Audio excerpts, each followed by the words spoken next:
Welcome to Weddings Unveiled, the podcast designed to help you build a productive, profitable wedding or event business. Here's your host, Angela Profit.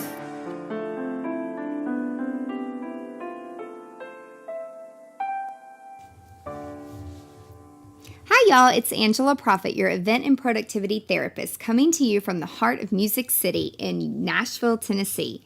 Thank you so much for tuning in to this podcast of Weddings Unveiled, professional tips and secrets on wedding planning and event design, where we take you behind the scenes of our past experiences in the event industry, what we have learned from them, and how they have made us stronger. This podcast will help you grow a productive and profitable business to launch you into success within the hospitality industry. Today, I'm joined by the best communications and event consultant in the business, Alison Burry. Hey everyone, thank you so much for having me, Angela. I'm so excited to share some of our past experiences together. We have definitely been through some unique situations over the years. What are we discussing today? Well, today we're going to talk about a couple different things, but the main tip is you've got to do whatever you need to do to keep your client happy. Well, tell us the story. What happened?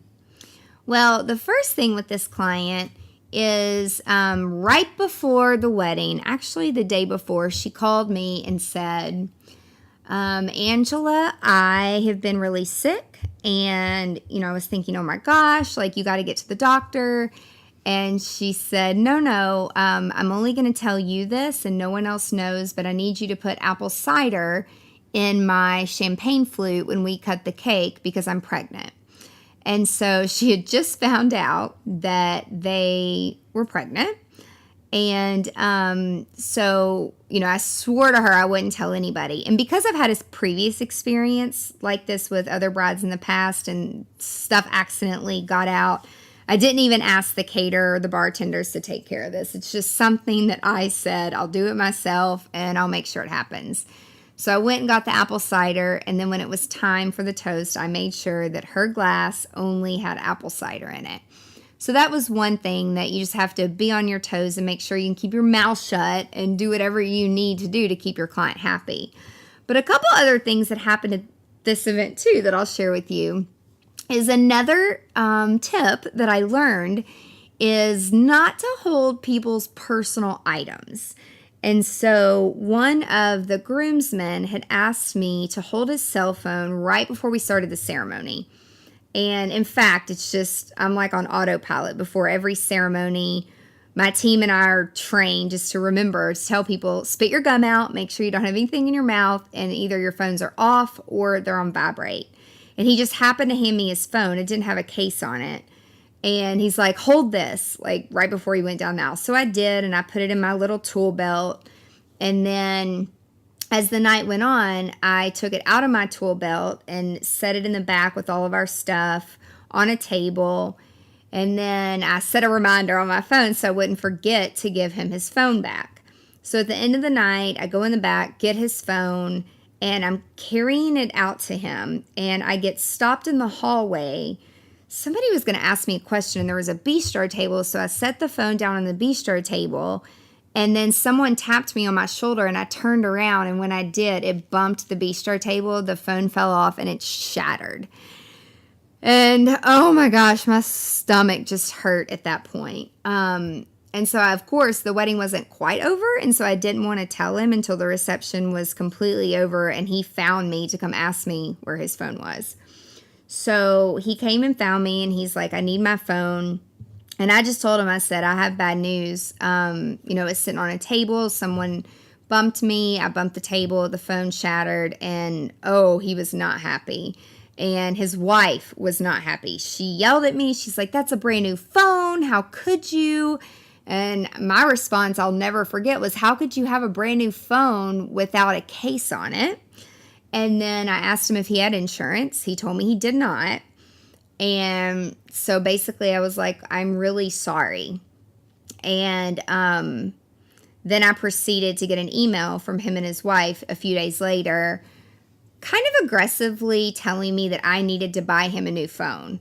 And, at this time, the smartphones were fairly new. I think he had a brand new Droid. I mean, they were like $600. There was no way that I was paying for him to get a brand new phone when I didn't even have a brand new phone at that point. But of course, I felt bad. So I talked to my business manager and he said, offer to pay half. It was your fault, but in the future, in your contract, and when people ask you to hold things, it's gonna be okay to say no. You have to say no sometimes because of situations like this, and you're gonna be out $300. So that was really hard to swallow, but I did that. And then, of course, I tell these stories to my team and other people that I help coach and grow their company, not to be responsible for other people's personal items. And then I will say something else at this wedding. This bride had lots of cool stuff that she wanted to use from their home at their wedding. And so they rolled up with a U-Haul, which we were super organized about it the day before. And then, of course, at the end of the night, everybody is super tired. A lot of times we've been working 15-hour plus days where we don't even sit down. Sometimes we don't even eat or take a break. And this was an outdoor wedding. So at the end of the night, everybody was tired. And I wished that I had some of my staff come back for breakdown so that we could have gotten out of there a lot faster. So the last little tidbit on that, again, if you have a lot of stuff to set up and a lot of stuff to break down, we all know as event professionals, breaking it down goes much quicker.